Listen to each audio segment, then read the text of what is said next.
بسم الله الرحمن الرحيم. قرآني نبض حياتي، قرآني طهر ذاتي، قرآني عصمة أمري، قرآني طوق نجاتي. قرآني نبض حياتي، قرآني طهر ذاتي، قرآني عصمة أمري، قرآني طوق نجاتي. آيات الله حمتني، غمرتني بالبركات، تحفظني من همزات الشيطان ومن زلاتي. آيات الله حمتني، غمرتني بالبركات، تحفظني من همزات الشيطان ومن زلاتي. A'udzubillahi minasyaitonirrajim. Bismillahirrahmanirrahim. Alhamdulillahirabbil wa bihi nasta'in wa sallallahu ala Muhammad wa ala alihi thayyibin at-tahirin wa ashabil mayaminal muntajabin.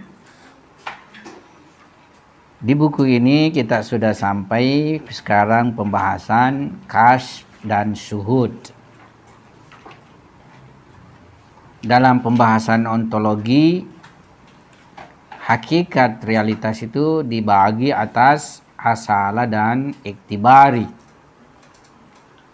serta berasaskan prinsipalitas eksistensi. Maka eksistensilah yang memiliki hakikat mendasar atau asalah. Sementara esensi atau mahiyah itu merupakan perkara iktibari, hal yang terpersepsikan oleh manusia. Berdasarkan ini, maka pencapaian terhadap eksistensi atau realitas entitas-entitas itu merupakan pengetahuan syuhudi dan huduri. Kenapa? Kalau esensi itu berhubungan dengan pengetahuan husuli, misalnya keapaan, ya, segala sesuatu di hadapan kita ini pisang misalnya, ini ubi, ini teh, ya, ini semua berhubungan masalah esensi, berhubungan masalah kepersepsian, kekonsepsian, ya. Makanya, ya, yang dicapai oleh manusia dalam bentuk syuhudi dan huduri itu adalah eksistensi atau kenyataan kedirian daripada sesuatu itu sendiri, atau objek, ya, atau zat daripada diri sesuatu itu sendiri. Sedangkan pencapaian terhadap mahiyah-mahiyah dan konsepsi-konsepsi maujud itu merupakan pengetahuan husuli. Nah, meskipun ilmu husuli, baik ilmu husuli maupun ilmu huduri, keduanya ini itu merupakan cahaya, ya. Karena kalau kita juga tidak punya ilmu husuli, ya, kita ini belum tentu mukmin, ya. Kita ini kan mukmin karena adanya serangkaian pengetahuan husuli kita, ya. Kita misalnya mendapatkan argumen pembuktian eksistensi Tuhan, tauhid, pembuktian kenabian, hari akhirat, itu kan tidak disuhudi, hanya dalam bentuk pengetahuan konsepsi husuli. Tapi dengan inilah kita terbawa menjadi seorang yang mukmin, ya. Jadi meskipun ilmu husuli ini juga mempunyai atau merupakan cahaya, ya, namun, ya, yang satunya yakni ilmu huduri itu, ya, dia dari dimensi kecahayaan lebih tinggi daripada ilmu husuli. Nah, jadi asli pengetahuan irfan adalah kasyf dan syuhud terhadap kenyataan eksistensi, kenyataan wujud, ya. Nah, mungkin sedikit supaya kita lebih memahami apa itu ilmu huduri. Jadi contoh ilmu huduri yang terjadi pada diri kita, yakni pengetahuan terhadap diri kita sendiri, ya. Jadi pengetahuan terhadap diri itu bukan kita pikirkan, bukan kita konsepsikan, ya, tapi hadir, yakni diri kita itu hadir pada diri kita. Ya. Makanya dalam hal ini yang mengetahui dan diketahui adalah satu. Yang mengetahui diri kita, yang diketahui juga diri kita. Ya, itu ilmu huduri. Nah, contoh yang lebih mungkin gampang kita ketahui tentang ilmu huduri seperti rasa lapar yang muncul pada diri kita, ya. Rasa lapar itu tidak dipikirkan, tidak kita misalnya pikir, oh lapar Kak, enggak. Tapi ya muncul dalam diri kita kondisi lapar itu, ya. Jadi seperti sifat-sifat ini atau kondisi-kondisi ini atau sifat-sifat, ya, seperti marah, ya, takut, ya, itu pengetahuan huduri. Jadi kalau misalnya kita ketemu anjing misalnya yang menakutkan, ya, anjing yang beranak misalnya, ya, kemudian muncul, ya, takut pada diri kita dengannya, itu tidak dipikirkan bahwa saya ini takut, tidak, tapi langsung muncul pada diri kita takut. Nah, itu pengetahuan huduri. Nah, mendapatkan kenyataan sesuatu itu, yakni realitasnya sesuatu itu dengan pengetahuan huduri, ya. Beda misalnya dengan pengetahuan husuli. Kalau pengetahuan husuli gambarannya sesuatu itu, seperti pohon di luar ini, dia tidak hadir pada diri saya, yang hadir cuma gambarannya, cuma konsepnya saja yang hadir. Api di luar yang menyala-nyala ini, ya, dia zatnya tidak hadir pada saya. Kalau dia hadir pada saya, dia tentu bakar saya punya diri. Tapi gambarannya saja, konsepsinya saja yang hadir pada saya. Nah, tapi kalau lapar, ya, itu memang laparnya yang hadir pada diri saya. Takutnya, takut itu memang yang datang pada saya. Jadi memang zatnya itu yang datang pada diri kita. Nah, pengetahuan kita terhadap zatnya sesuatu yang huduri, yang langsung, itu lebih tinggi daripada pengetahuan kita terhadap gambaran. Kalau gambaran itu bisa salah. Bisa salah, ya. Misalnya saja pohon sangat besar, tapi kalau dilihat dari jauh kecil. Makanya kalau kita pergi ke kampung, ya, itu karena kampung itu rata semua, makanya terlihat semua dekat, ya. Misalnya taruhlah kita mau pergi ke kuburan, yang biasa orang kampung itu letakkan kuburan-kuburan justru di pegunungan sana, ya, di luar kampung. Nah, kalau kita bertanya, saya mau pergi ke kuburan, jauh tidak? Dia bilang tidak, itu sana, itu sana terlihat toh. Ya, sekalinya kita jalan 5 kilo ternyata baru kita sampai. Ya, jadi pengetahuan husuli, penginderaan itu ya bisa salah. Ya, tapi kalau pengetahuan huduri karena zatnya yang langsung kita peroleh maka tidak akan salah. Ya. Nah, jadi asli pengetahuan irfan atau tasawuf itu adalah kasf dan syuhud terhadap realitas wujudnya, bukan bentuk pengetahuan konsepsi dan esensi dari mewujudnya. Dalam artian jarak antara alim dan maklum, yang mengetahui dan diketahui, alim itu mengetahui, maklum diketahui. Dalam ma'rifat irfani itu adalah sangat dekat, bahkan justru tidak ada, ya. Ma'rifat ini berhubungan dengan hakikat-hakikat batin, qudsi dan ilahi. Wasilahnya bukan dengan perantara persepsi indera, eksternal dan akal, akan tetapi adalah penemuan kalbu. Jadi yang mendapatkan pengetahuan dalam hal ini adalah kalbu. Jadi yang mensuhudi itu, yang mukasyafa itu adalah kalbu. Ya. Bukan akal, bukan juga indra tentunya, tapi kalbu. Makanya menurut Urafa, kalbu inilah yang harus dibersihkan, disucikan. Kalbu inilah harus apa istilahnya, dibersihkan. Yakni ada istilah mereka itu, ya, karat-karat di kalbu ini harus semuanya diasah dan dihilangkan, disucikan sesuci-sucinya.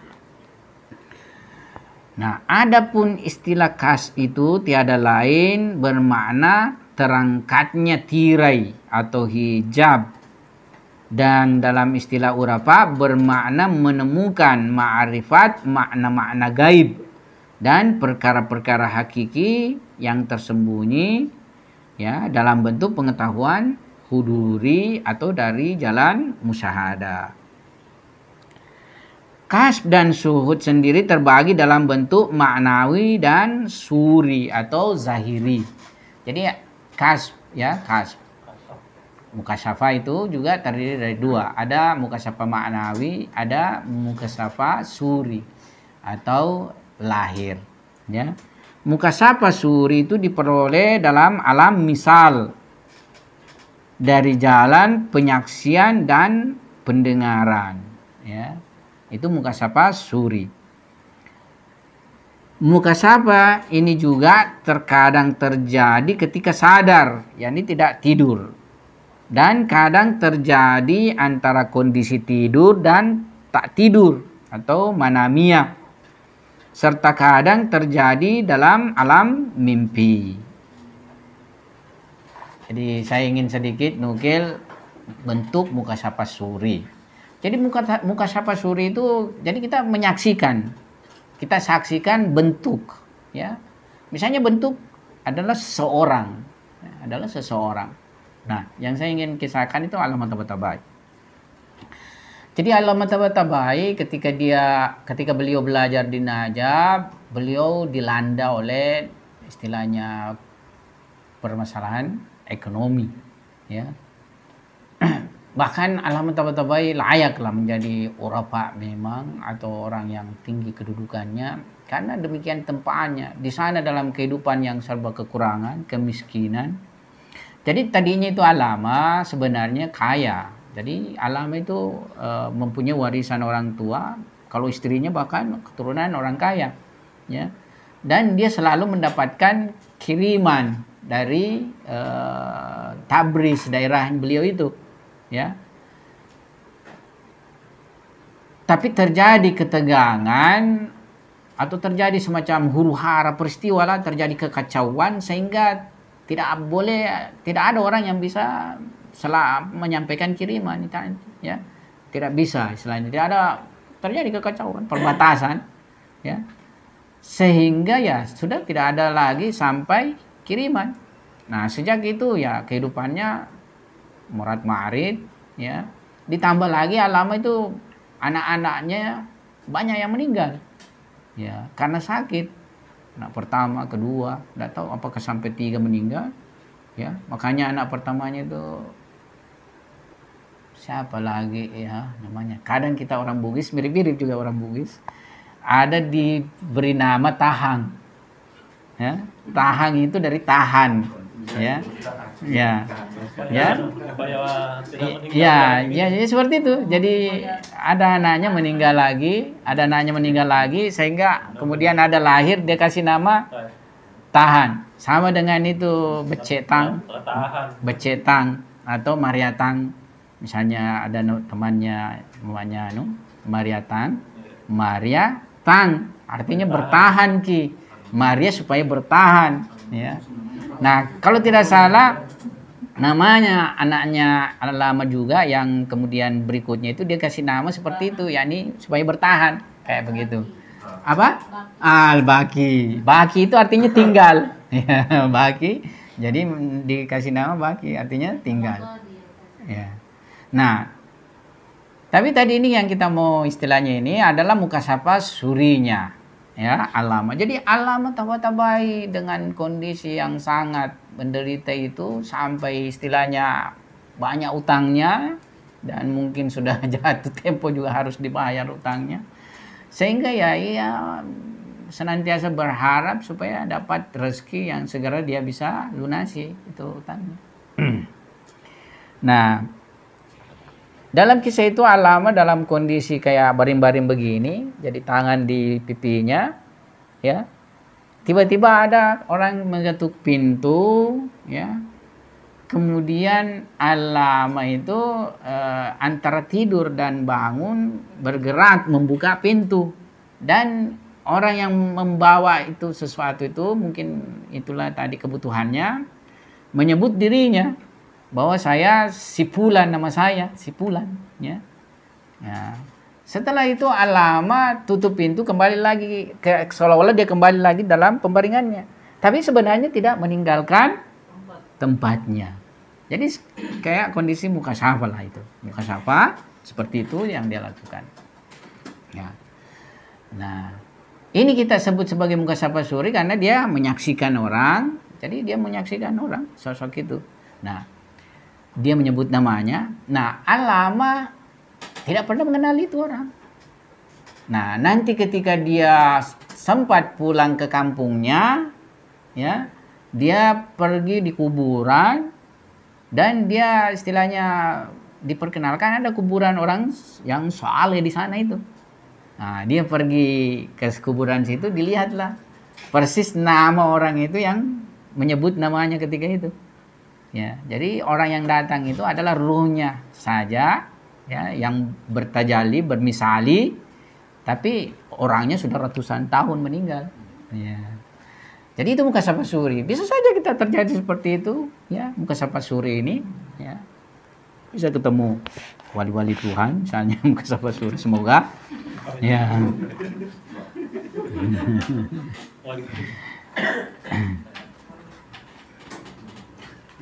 Jadi mukasyafa suri itu bisa dalam bentuk penyaksian atau dalam bentuk pendengaran, ya, mendengar, ya, mendengar misalnya suara nasihat, ya, berbagai hal. Bahkan menurut saya mungkin bisa penciuman. Kadang ada orang yang mengisahkan di momen-momen tertentu dia mencium bau harum sekali ruangan, ya. Tapi tidak ada yang misalnya tidak ada bunga, tidak ada orang menyemprot minyak wangi, ya. Nah, ruh-ruh orang yang mati saleh itu wangi baunya. Tapi ruh-ruh yang tidak saleh, kebalikannya saleh itu tale, busuk, tale buruk itu busuk. Ya. Ya, ini juga ada kisah pernah ada memang seorang ulama itu mempunyai kemampuan mendatangkan ruh. Ada yang minta datangkan ruh fulan yang jahat itu. Dia datangkan, tidak ada yang bisa tahan bau busuk. Busuk sekali. Boleh jadi ini juga, kita ngeri juga ini riwayat. Ya. Seperti saya ini harus sangat ngeri, misalnya apakah benar bisa diterapkan ke saya atau tidak. Maksudnya sebagainya. Jadi nanti itu ulama yang buruk, ulama yang jelek, ulama yang istilahnya menyalahgunakan ilmunya, ya, dia nanti tuh penghuni neraka pun tidak tahan dengan bau busuknya. Astagfirullah. Ini sudah penghuni neraka, tidak tahan bau busuknya. Ngeri juga. Ya.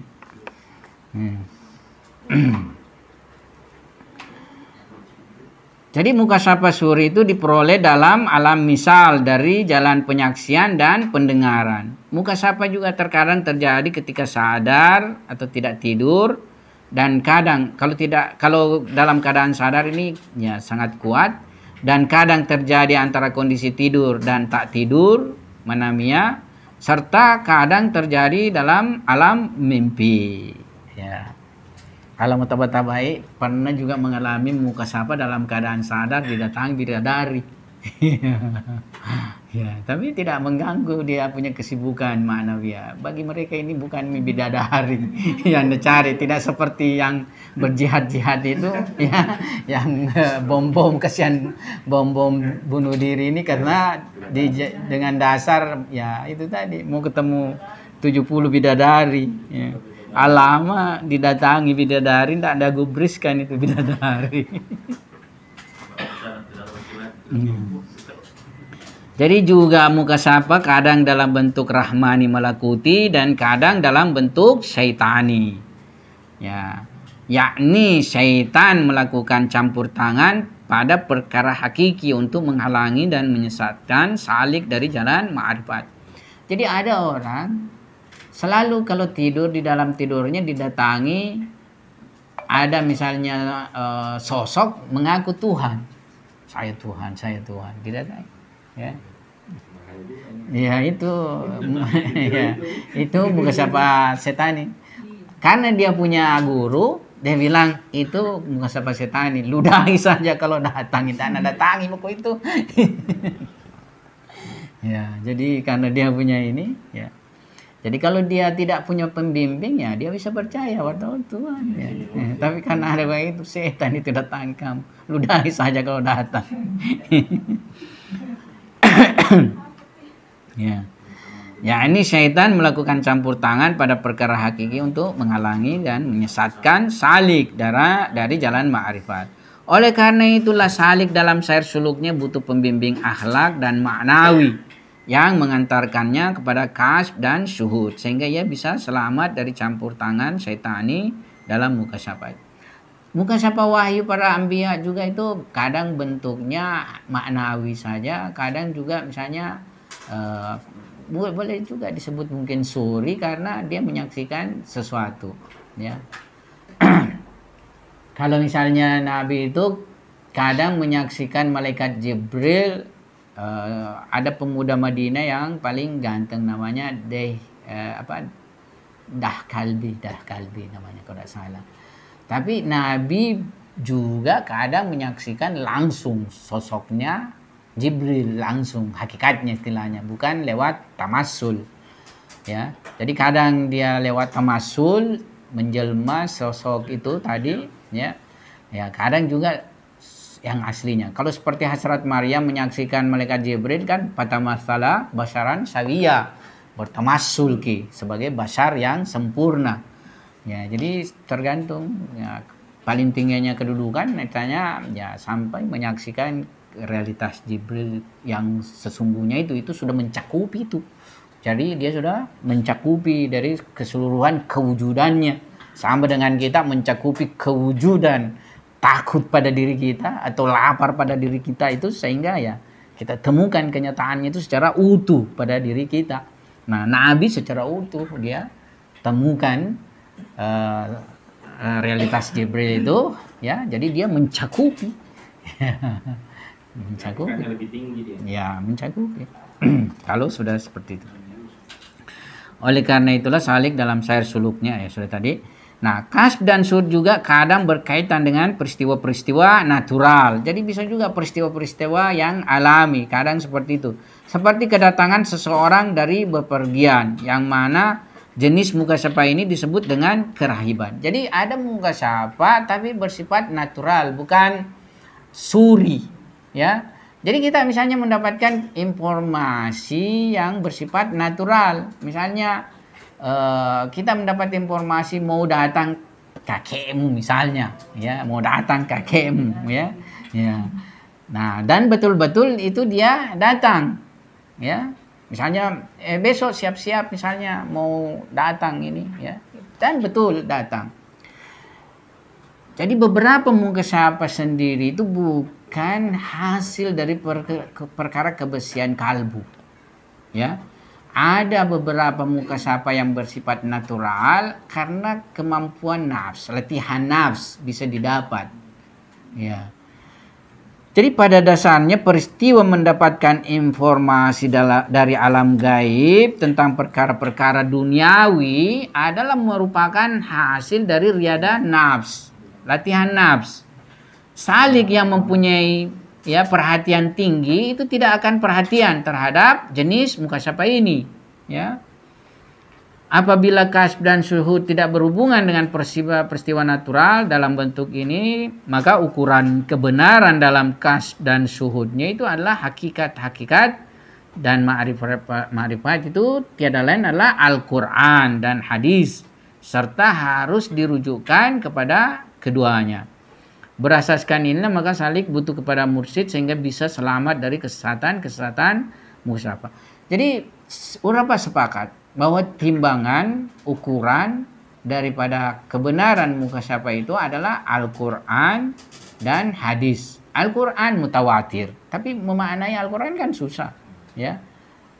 Kalau riwayat, ya dia tentunya ada yang istilahnya bukan mutawatir, bahkan riwayat mutawatir itu sedikit sekali jumlahnya, ya. Yang banyak itu disebut sebagai khabar wahid. Ya, tetapi yang kita bisa pegang kalau riwayat adalah riwayat qat'i, yakni yang niscaya, benar-benar, misalnya keluar dari a'immah alaihimussalam, riwayat qat'i, ya. Nah, di sampingnya itu sedikit banyaknya ya burhan akal ini yang tiada lain dalam bentuk pengetahuan irfan teoritis ini, ya, yang berasaskan dengan argumentasi akal, tolok ukur daripada mukasyafah. Oleh sebab itu, bagaimana mukasyafah itu benar dan salahnya kita harus sandingkan dengan Al-Quran dan riwayat. Ya, contoh yang sifatnya misalnya sangat lahir sekali mukasyafah, ya, seperti mukasyafah perkara-perkara yang suri ini, ya, harus kita tolak ukurkan dengan Al-Quran. Ya, kalau dia sesuai dengan Al-Quran, ya bisa kita istilahnya yakin kebenarannya. Tapi kalau dia tidak mempunyai landasan Qur'ani, ya bisa ini. Ada dulu-dulu ya orang kadang mukasyafah, ya, cerita mukasyafahnya karena suka kayak tasawuf-tasawufan, ya. Baiknya sekali istrinya, dia mukasyafah disuruh ceraikan istrinya. Ya, cerai saja, makna cerai itu sudah kandungannya bertentangan dengan Qur'ani kan, ya. Istilahnya bertentangan dengan Islam, riwayat lah. Ya, karena cerai perbuatan yang halal tapi tidak disukai Tuhan, ya. Jadi ya itu bisa dikategorikan mukasyafah setani. Ya, masa baik-baiknya istri disuruh cerai, ya tidak betul. Ya, banyak hal-hal seperti ini dalam mukasyafah, ya, yang ini istilahnya. Oleh karena itu, untuk mengetahui jenis mukasyafah apakah malakuti atau syetani, haruslah dirujukkan kepada Al-Quran dan Sunnah para maksumin alaihimussalam serta akal burhani. Apabila hasil kasb dan syuhudnya terdapat sedikit pun ketaksesuaian dengan Al-Quran dan hadis maksumin alaihimussalam yang qat'i, maka jelaslah mukasyafah itu bukanlah rahmani dan malakuti. Jadi pernah saya singgung di sini, ada mukasyafahnya seorang urafa berhadapan dengan imam, ya tentu mukasyafah syaitan. Ya, jadi itu di dalam perang Jamal dengan Imam Ali.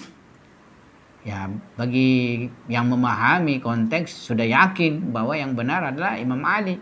Betapa riwayat-riwayat terkait masalah Imam Ali dari Rasulullah Sallallahu Alaihi Wasallam dan ayat suci Al-Quran dari dimensi sa'an nuzul berhubungan dengan Imam Ali. Jadi dalam peperangan ini istilahnya perang Imam Ali berhadapan meskipun istri Nabi, ya, dalam hal ini Aisyah, ya tetap yang benar adalah Imam Ali dan yang salah adalah Aisyah dalam hal ini. Karena pertama juga Imam Ali ketika itu sudah diakui sama rakyat sebagai khalifah, pemimpin. Ya, ini pun secara teologi Asy'ariyah, ya itu sudah mesti bahwa melawan yang pemimpin dipilih tidak boleh. Tapi kenapa tidak dia berlakukan pada konteks ini? Muawiyah itu jelas salah juga berhadapan dengan Amirul Mukminin. Nah, dalam perang antara Imam Ali dengan Siti Aisyah ini terdapat seorang sufi yang bernama Hasan Bisri.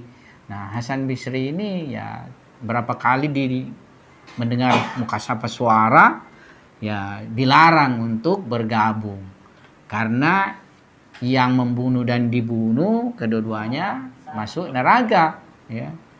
Nah, Amirul Mukminin ketika itu mengatakan iya benar, ya benar, tapi juga salah karena benarnya itu memang membunuh dan dibunuh, ya itu adalah masuk neraka. Tapi bukan dua pasukan ini, ya, tapi cuma di pasukan yang satu itu. Di pasukan yang satu itu, yakni pasukannya Aisyah, membunuh dan dibunuh keduanya masuk neraka. Karena dia adalah pihak yang batil dalam hal ini. Ya.